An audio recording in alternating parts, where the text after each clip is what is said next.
Okay, so what I'm trying to figure out is how this top rail piece, you have three pieces here, and this whole thing is kind of like clamshell together. The spring already fell out for this thing right here, which is this tiny little thing right here. And it goes it's kind of hard to explain, it goes up in there. But you can see, well, you really can't see. Let's see if I can get it to, you see the spring right there? Way deep down, deep inside there. It's like, when I take this clamshell apart, I have a feeling that spring's gonna go, yep.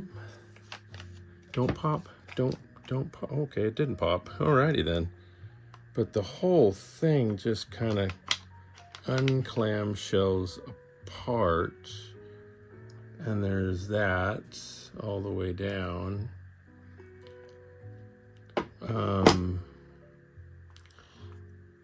This is the release for the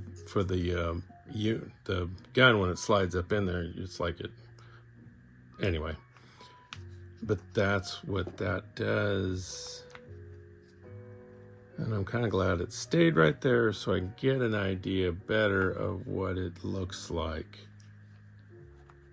And then this piece here, damn. Well, I've already done it, so there you go. The spring for this, I believe it went on this little post right here. Yeah, and then the whole thing, all it was not all it was, but it keeps the separate magazine, the extra magazine clipped. I use the word clip on a magazine. Anyway, you get it. So this goes in here like this, okay, and then you push the button and it from the other side, and it allows you to release the magazine. So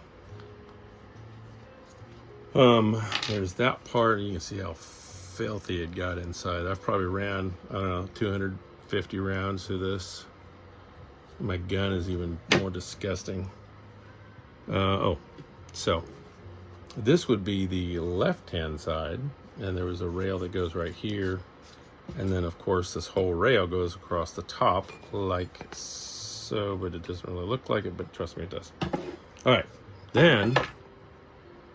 right, I'm just gonna keep the camera rolling, because if I don't put this spring, this tiny little spring, into this, and then this into this, and this into this, and these two bolts here, which are on the front, there's one longer one that goes on the back that secures the brace.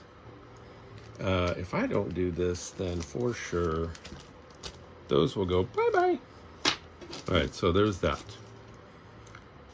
And then there's the slide lock that these grooves here is what the top of the slide lock locks into this and enable you to use it like an SBR style, not an actual SBR. Okay, and then inside this is these captured little nuts, which are what the rail mounts down onto. So it's like the rail goes down onto it like, do I have it backwards? Don't think so. No, that goes towards the front. Yeah, that goes onto that piece right there. And then the whole rail mounts. And obviously the gases are venting as it cycles, it's venting straight up also. Didn't even realize that until I really started doing a breakdown and saw just the amount of carbon buildup. And the barrel shroud for your gases go through, this is actually metal. And there are actually two bored holes. You can see them right there. And it's like, depending upon if you have a shorter compact versus a longer, this barrel, as you can see the numbers there, A and F, 4 would be the shorter and F is when you slide it forward as far as it'll go, which is what an SD9ve requires because it's a full size gun.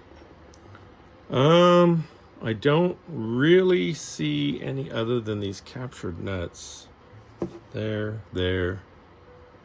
I think there's one on this side. Yes, there is. There is one here, as well as one here. So again, this whole deal kind of clamshelled together, and there you go.